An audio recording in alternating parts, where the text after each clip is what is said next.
Hi, I'm Amanda Morrall, Personal Finance Editor with Interest.co.nz, and this is another edition of Take an Interest in Your KiwiSaver, brought to you in association with AMP. I'm here today with Craig Simpson. He is our Senior Analyst at Interest.co. Welcome back, Craig. Thank you. We're here to do another Q&A actually on KiwiSaver. So, Craig, do you mind reading this question for us? Sure.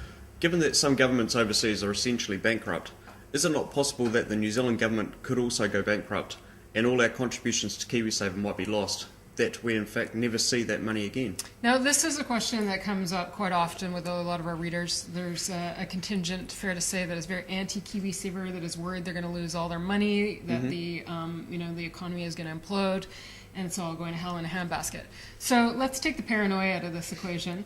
You know, if the economy continues to rumble along and perhaps New Zealand falls down with some of the other nations that are struggling with, like the PIGS nations, how will that affect KiwiSaver, and will everything be lost? First of all, I suppose it's important to say that KiwiSaver is not guaranteed, and it's not guaranteed by the government.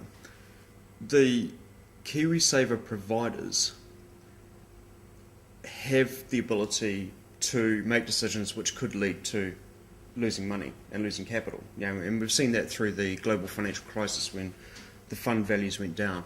So it doesn't matter whether you're in cash, you've still got a chance of losing money in cash. If the whole economy goes to hell in a handbag, so to speak, whether you're in equity, so there's still that risk. So as a KiwiSaver provider, they need to try and act prudently with people's money, which they're obliged to do.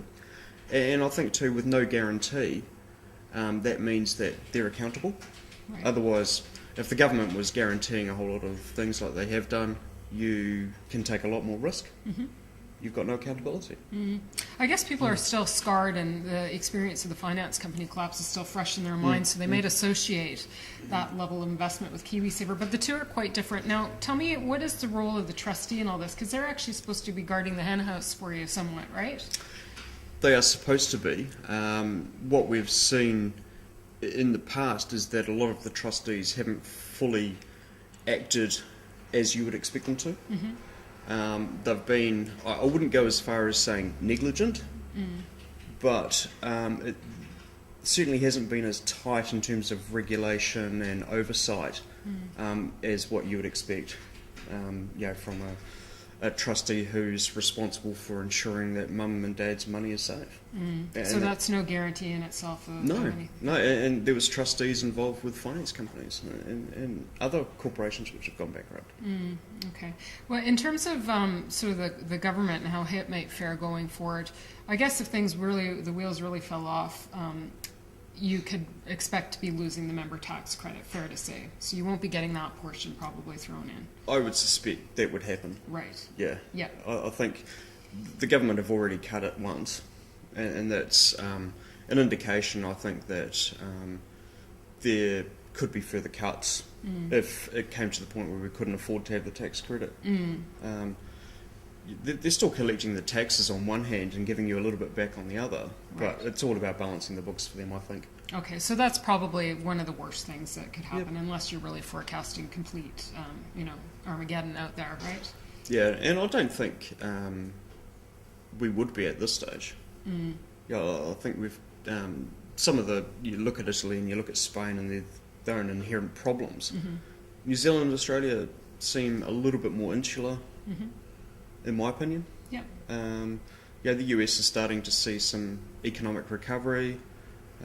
Life still goes on. It does indeed. And so if you're really that concerned about things going horribly wrong, you probably shouldn't be investing in KiwiSaver. Or if you are, maybe being in the most conservative fund to give you some sort of assurances that you don't have that exposure to the equity market. Would that be a reasonable thing to do? That would be reasonable. I wouldn't go as far as saying you shouldn't invest in KiwiSaver. I think you look long term and you say, what is it designed for? It's designed to contribute towards my retirement, especially for us younger people, where it's less likely to have anything from the government. We're going to be reliant on our KiwiSaver funding. So I think I would still do that. But the second part of your point was, yes, if you are concerned, see an advisor, get it explained around the risks, and look to be a little bit more conservative. Have a higher exposure to cash fixed interest, which historically have had lower volatility, although recent events in Spain and Italy would suggest that they are quite volatile. Right. So those sort of risks need to be explained. Yeah. So, Craig, thanks for joining us again. I'm Amanda Morrall, Personal Finance Editor with interest.co.nz, and this has been another issue of Take an Interest in Your KiwiSaver, brought to you in association with AMP.